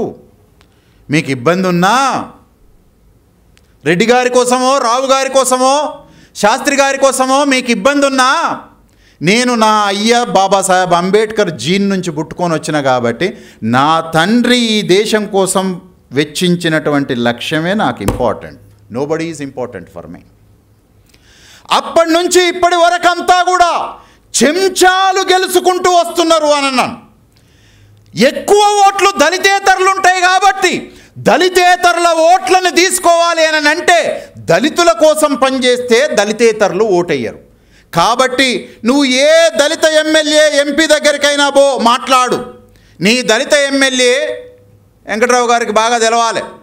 Chunduru విషయంలో కానీ, కారంచేడు విషయంలో కానీ, పదిరికుప్పంలో కానీ, నీరుకొండలో కానీ, లేదా తమిళనాడులో జరిగినటువంటి అరాచకాలు మార్నహోంలో కానీ ఏ దళిత రిప్రజెంటేటివ్, ఏ దళిత ఎమ్మెల్యే ఎంపీ నీ పక్షాన్ని నిలబడి. Why they didn't for you? తమ్ముడు మనోడు ఈయనే ఉన్నాడు. నేను రాజాం లక్ష్మీపేట పోయాను. 8 మందినో 10 మందినో చంపేసిరాడ. ఆడోళ్ళు మంచినీళ్ళు కారం పొట్లాలు ఇస్తుంటే మొగోళ్ళు బరిసెలు పట్టుకొని నరికారు లక్ష్మీపేటలో. ఈయనే పక్కనే. నేను ఆ ఊరు పోయినా. ఏమో ఆడోళ్ళు చాలా ఇది అది అని అంటారు కదా. ఆడోళ్ళు మొగోళ్లకు నీళ్ళు పాలు కారం పొడులు ఇస్తుంటే కారం పొడులు కళ్ళల్లో కొట్టి ఆ గ్రామం లోపల 8 మందిని బరిసెలతోటి గండ్రగొడ్డలతోటి నరికి చంపారు. Is there any representative who speak that issue in the parliament and assembly? ఈ విషయంలో న్యాయం జరిగిందా? ఇప్పటి వరకు 1000 సంఘటనల లోపల దళితులకు అన్యాయం జరిగితే దానికోసం నిలబడ్డవాడెవడన్నా ఉన్నాడా?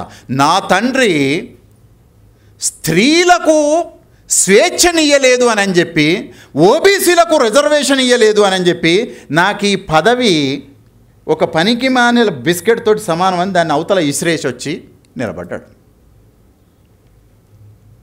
ఆయన ఇచ్చినటువంటి సీట్లో గాంధీ కోసం పనిచేసేటటువంటి రాజకీయ వ్యవస్థ ఉంది. అందుకనే మొట్టమొదటిసారి బాబాసాహెబ్ అంబేద్కర్ మరణం తర్వాత మాన్యవర్ కన్షీరామ్ మొదటిసారి ఆయన కూడా కొన్ని రాజకీయ పార్టీల లోపల ఉన్నాడు. 1970 నుంచి 81 వరకు మాన్యవర్ కన్షీరామ్ రకరకాలైనటువంటి సంస్థల్ని పెట్టి చేశాడు. ఆ మొత్తం కాలం లోపల ఆయన ఒకటే చెప్పిండు, సెప్టెంబర్ 24 నిజానికి మనకు ఒక సామాజిక పరివర్తన దినం. కానీ సెప్టెంబర్ 24 మన జీవితాల లోపల అత్యంత దుర్దినమైనటువంటి దినం. 2వ తారీఖు అక్టోబర్ నాడు ఈ దేశం లోపల గుళ్ళన్నీ కూడా దళితుల కోసం ఓపెన్ చేయబడి ఉంటాయి అని గాంధీ చెప్పిండు. ఆ అక్టోబర్ 2వ తారీఖు నాడు గాంధీ చెప్పినా సరే ఈ దేశంలో ఏ గుడి తలుపులు తెలుసుకోలేదు. అవసరమైతే మణికంఠ నువ్వు తెలుసుకోవాలి, తిరుపతి గుడి తలుపులు కూడా ఆనాడు మూయబడి ఉంటాయి దళితుల లోపలికి రాకుండా. గాంధీ చెప్పిండు, మిమ్మల్ని గుళ్ళల్లోకి ప్రవేశం చేపిస్తాము, మీరు అది వదిలిపెట్టుకోండి, దీనికి రాండి అని అన్నాడు. గాంధీ ట్రస్ట్గా సభ్యుడిగా చైర్మన్గా ఉండినటువంటి గుడి తలుపులు కూడా మూతబడ్డాయి. నువ్వే నాయకుడిగా ఉండినటువంటి గుడి తలుపులే తెరుచుకోలేదు. మొట్టమొదటి fundamental violation of the Poona fear. దాన్ని విద్రోహ దినంగా మాన్యవర్ కన్షీరామ్ ప్రకటించి ఈ దేశంలో చెంచాలను తయారు చేసేటటువంటి ఒక రాజకీయ వ్యవస్థను నడుపుతూ ఉన్నారు. ఆ రాజకీయ వ్యవస్థ కూలాలి అని అంటే మనం ఓట్లు అని కాదు, మనము మెజారిటీ అని చెప్పేటటువంటి ఒక వ్యవస్థ నిర్మాణం కావాలి అని. సరే, ఆ మెజారిటీ మైనారిటీ బహుజన ఆ విషయంలో నాకు కూడా రకరకాలైనటువంటి ఇష్యూస్ ఉన్నాయి. ఇప్పుడు మనం దాన్ని మాట్లాడటం కంటే కూడా ఇవాళ మనకు రెలవెంట్ అయినటువంటి అంశం ఏంటిది అని అంటే సెప్టెంబర్ 24వ తారీఖున చెంచా ఏజ్ అనేటటువంటి ఒక పుస్తకాన్ని మాన్యవర్ కన్షీరాము బయటికి తీసుకొని వచ్చాయి. ఈ పుస్తకానికి మూలం ఏంటిది అని అంటే అదే సెప్టెంబర్ 24 రోజున తన తండ్రి, మన అందరి తండ్రి బాబాసాహెబ్ అంబేద్కర్ చీటింగ్కు గురి అయినటువంటి రోజు. ఇది విద్రోహ దినము అని చెప్పి ఆ పుస్తకం తీసుకొని వచ్చాయి. ఆ ఒక్క పుస్తకమే ఇవాళ పార్లమెంటులో ఉండినటువంటి దళిత ఆదివాసీ పార్లమెంటు లీడర్స్ని, అసెంబ్లీలో లోపల ఉండినటువంటి నాయకులు లాంటి చెంచాలని తయారు చేసింది. ఈ చెంచా ఏజ్ని మనం బంద్ చేయాలి అని అన్నాను. There are cultural chamchas, there are political chamchas, there are minority chamchas, there are Adivasi chamchas, there are social chamchas, there are multiple chamchas. ఏ చెంచాని ఎట్ట మడితి, అదేదో ఈ మధ్య వస్తుంది కదా, కురిసి మడతేసి అని అనగానే డమ్ డమ్ డమ్ డమ్ అని సౌండ్ వస్తుంది కదా, ఈ చెంచాని కూడా ఎట్ట మడతెయ్యాలి, అవసరమైతే అస్తం వస్తే కూడా ఎట్ట మడతెయ్యాలి, అవసరమైతే త్రిశూలాలు వస్తే వాటిని ఎట్లా మడతెయ్యాలి. ఈ మడతేసేటటువంటి సిద్ధాంతాన్ని రాజకీయాల లోపల తీసుకొని వచ్చి తలకిందులుగా ఉండినటువంటి భారతదేశ రాజకీయాల్ని నిటారుగా నిలబెట్టి ఈ సమాజము కుల సమాజం కాబట్టి కులం పునాదిగా రాజకీయాలు నిర్మించాలి అని చెప్పినటువంటి ఒక మహోన్నతమైనటువంటి రాజకీయ విప్లవకారుడు కన్షీరామ్. రైట్. సో టైం లేదు మిత్రులారా. వాస్తవానికి నేను రేణుగారిని టైం అడిగినప్పుడు నాకు 2 గంటల సమయం కావాలి అని నన్ను ఆయన ఫోన్ చేసిన ప్రతిసారి టాపిక్లు పెంచుతూ ఉండు. సత్యశోధక సమాజాన్ని అని ఒకసారి అన్నాడు, పూనా ఒడంబడిక అన్నాడు, చెంచాయుగం అన్నాడు, గుర్రం జాషువా అన్నాడు, ఇంకా చాలా చెప్పిండు. మీకు వందనాలు. ఇంకా పెరియార్ని కూడా ఇలా కలపలేదు. ఎందుకనంటే ఇదే మాసంలో పెరియార్ జయంతి కూడా జరిగింది. ఇంకా చాలా ఉన్నాయి. ఈ మాసం సెప్టెంబర్ మాసము అదేదో బ్రాహ్మణత్వంలో రకరకాల మాసాలుండి ఈ మాసము ఇది అని పవిత్రత వేస్తారు కదా. మనకు ఇది పవిత్రమో కాదో తెలియదు కానీ మనకు ఇది విప్లవాత్మక పరివర్తన మాసము. మనకిది ఒక విప్లవాత్మక పరివర్తన మాసం. అయితే ఒక్క మాట చెప్పి నేను ముగిస్తాను. రేణుగారు మీరు ఇటు రండి, మీ మిస్సెస్ కూడా ఇటు రండి. ఆ పెద్ద ఆయన ఆ రోజు మీతో పాటు ఒక ఆయన వచ్చారు, వారు ఇక్కడ ఉన్నారో లేదో. అమ్మ మీ పేరేంది? భాగ్యలక్ష్మి గారు, రేణుకుమార్ గారు. దీనాబానా అనేటటువంటి బాబాసాహెబ్ అంబేద్కర్ ఇచ్చినటువంటి ఉద్యోగం, రిజర్వేషన్ తోటి ఉద్యోగం వచ్చినటువంటి ఒకడు. దీనాబానా గొప్పగా చదువుకోలే. ఐఏఎస్ ఆఫీసర్ కాదు, ఐపీఎస్ ఆఫీసర్ కాదు, బ్యాంక్ మేనేజర్ కాదు, లెక్చరర్ కాదు, ప్రొఫెసర్ కాదు. ఒక 4th గ్రేడ్ ఎంప్లాయ్.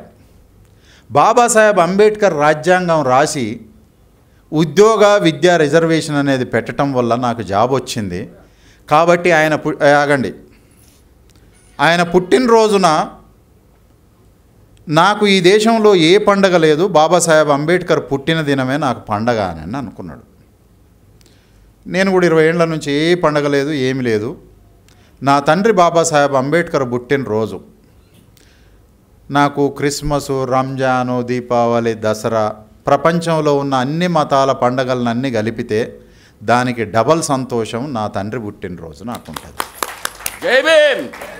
ఆ దీనాబానా కృతజ్ఞత కలిగిన మనిషి. అందుకని నేను ఇంతకుముందు అన్నగా దళితులకు కృతజ్ఞత ఉండదు. తినేది ఒకటి సొమ్ము, పాడేది ఇంకొకటి పాట. ఈ ఇద్దరు, లక్ష్మి గారు, రేణుగారు, ఈ ఇద్దరు నాకు వ్యక్తిగతంగా పెద్దగా తెలియదు. ఈ హాల్ని వాళ్ళు నింపలేకపోయి ఉండొచ్చు. కానీ మీరు ఏ కోశాన కూడా అపరాధ భావంతో ఉండాల్సిన అక్కర్లేదు. మీరు కష్టపడలేదు అని అనుకోవాల్సిన అవసరం లేదు. మీరు చాలా కష్టపడ్డరు. ఈడ హాల్లో 4 మనుషులు లేనంత మాత్రాన మీరు తిరిగి వెనకకు వెన్ను చూపొద్దు. Right. So I strongly believe that a ordinary man దీనాబానా who gets something because of a reservation, మీకు కూడా అట్లనే, నాకు కూడా అట్లనే, ఒక్క ఆ రిజర్వేషన్ వల్ల ఇవాళ మనం ఒక గౌరవంగా నిలబడి మాట్లాడుకోగలుగుతున్నాం. అది మన తండ్రి Babasaheb Ambedkar, other social revolutionaries givers. కృతజ్ఞతగా ఉండటం లోపల, మీ పని లోపల మీరు దయచేసి ఇక వెనకకు పోవద్దు అని చెప్పి ఇట్లాంటి మిత్రులకు ఈడ కూసున్నటువంటి 50 మందో 100 మందో మరింత ఉత్సాహాన్ని నిలిపితే మళ్ళొచ్చే సంవత్సరానికి ఈ హాల్ కాదు, దీనికి డబల్ ఉండేటటువంటి హాల్ని వీళ్ళిద్దరు కష్టపడి నింపుతారన్న విశ్వాసంతో, నమ్మకంతో. ఇక ముందు ఒక్క 2 నిమిషాలు చెప్పేసి పూర్తి చేస్తాను. మేము మొత్తంగా కొల్లూరి కుటుంబం వచ్చి ఇక్కడ ఉన్నాం. కొల్లూరి సత్తయ్య గారు ఫార్మల్ ఎడ్యుకేషన్ లేదు, కానీ is a well educated man. ఆయన స్కూలుకు పోలే, కానీ ఆయన ఇంగ్లీష్ పేపర్ చదువుతాడు, తెలుగు పేపర్ చదువుతాడు. ఒక మనిషికి పాఠశాల కంటే కూడా జీవితం నేర్పినటువంటి పాఠం ఉన్నది చూడు. ఆ పాఠం నేర్చుకుంటూ తన తల్లి మంత్రసాని దగ్గర నుంచి మనుషులతోటి ఎట్లా బతకాలో నేర్చుకున్నాడు. ఆయన పుస్తకం మట్టి మేధావి అనేటటువంటి దాన్ని ఆయన పదవిరమణ రోజు మనం రిలీజ్ చేసుకున్నాం. అయితే తను దళితుల లోపల మాదిగ సామాజిక వర్గానికి చెందినటువంటి వ్యక్తి, నేను మాల సామాజిక వర్గానికి చెందిన వ్యక్తిని. మణికంఠ మున్నూరు కాపు, కంచాయిలయ Golla, there is a Gouda, there is a Yadav, there is a Kshatriya Toorpu Godavari జిల్లా రాజులు, వీళ్ళు ఒక అమృత సత్తయ్య కొల్లూరి ఎడ్యుకేషనల్ సొసైటీ. ఎక్కడైతే సొసైటీ లేదని అంబేద్కర్ అన్నాడో ఆ సొసైటీని నిర్మించడానికి మేము కులానికి ఒక్కళ్ళం అందరం ఆడ జమయ్యి ఈ ఆస్క్ ఎడ్యుకేషనల్ సొసైటీ పేరుతోటి ఈ సంస్థను నడుపుతున్నాం. ఈ సంస్థ ఇవాళ సుమారు 700 మంది దేశంలోని 25 రాష్ట్రాలకు సంబంధించిన వాళ్లకు కెరియర్ కౌన్సిలింగు, కెరియర్ ట్రైనింగ్ కాదు మేము ఇచ్చేది. పూలే గులాంగిరి టెక్స్టు మా మణికంఠ, బాబాసాహెబ్ అంబేద్కర్ ఎన్షిలేషన్ ఆఫ్ కాస్ట్ టెక్స్టు నేను, ఈ 2 పుస్తకాలని 15 రోజులు ట్రైనింగ్ ఇస్తాం. అయితే గమ్మత్ ఏంటంటే మీరు ఇల్లారక బాపనోళ్ళు ఉంటారు సార్, వాళ్ళ మనసును నొప్పించకండి అన్నారు కదా. నా ఇన్స్టిట్యూషన్లో ఇప్పటికీ 20 మంది బ్రాహ్మణ విద్యార్థులు శిక్షణ పొందారు. 15వ బ్యాచ్లో వచ్చినటువంటి బ్రాహ్మణ విద్యార్థి మధ్యప్రదేశ్ నుంచి వచ్చేటప్పుడు పిలక పెట్టుకొని వచ్చిండు, పోయేటప్పుడు పిలక తీసుకొని పోయిండు. ఇంకొక మాట చెప్పి పూర్తి చేస్తా. బ్రాహ్మణ విద్యార్థుల నుంచి మాకు ఏమీ పెద్దగా ఇబ్బందులు కాలేదు, కానీ దళిత విద్యార్థుల నుంచి చెప్పలేని బాధలు ఉన్నాయి మాకు. కన్న కష్టం పెడతారు. ఎన్ని కష్టాలు పెడుతుర్రు అని అంటే నాకంటే ఎక్కువ మావోనికి బాగా తెలుసు. ఇక వాడే వాళ్లకు అమ్మ, అయ్య, తండ్రి, తాత సర్వస్వం తను ఉంటాడు. ఈ సమాజాన్ని నిర్మిద్దామనుకున్నటువంటి మనుషులకు తన దగ్గర ఉండినటువంటి వనరులు ఇచ్చి ఏమీ చదువుకోకపోయినా ఈ దేశాన్ని జ్ఞానవంతమైన సమాజంగా మార్చాలని ఆ కుటుంబం కంకణం కట్టుకున్నది. So the Kolluri family is like a family of Mahatma Jyotirao Phule. మా అమృతమ్మే నాకు సావిత్రమ్మ, మా సత్తయ్య నాకు పూలే లాంటి వాళ్ళు. సరే, ప్రతి మనిషి లోపల కొన్ని ఇవి ఉంటాయి, కొన్ని అవి ఉంటాయి, మనకి ఇవేవి చూసుకోవద్దు. ఒక మనిషి ఈ సమాజాన్ని నిర్మించడానికి ఇంత మాత్రం పనిచేస్తాడు అని అనుకుంటే దాన్ని వాడుకుంటే గుండు సూది కూడా కష్టకాలం లోపల శత్రువు నుంచి ప్రాణాన్ని కాపాడుకోవడానికి పనిచేస్తుంది. అది పిడిబాకు. కొల్లూరి కుటుంబం ఒక పిడిబాకు. ఆ పిడిబాకు ఈ దేశం, ఈ సమాజాన్ని కంటిన్యూ చేయాలనుకునేటటువంటి వారిని కుమ్ముతుంది. ఒక కొత్త సమాజాన్ని, నవీన మానవుడిని నిర్మిస్తుంది. మా దగ్గర రెడ్లు వస్తారు, కమ్మలు వస్తారు, బ్రాహ్మలు వస్తారు, క్షత్రియులు వస్తారు. ఇప్పటి వరకు మన దగ్గర శిక్షణ తీసుకోబడని కులం అంటూ ఏదీ లేదు. రెండోది, 150 మంది ఉమెన్ స్టూడెంట్స్కి ఇప్పటి వరకు భారతదేశంలో ఉన్న అన్ని సాఫ్ట్వేర్ కంపెనీలలో we strongly believe that women must have a economic freedom.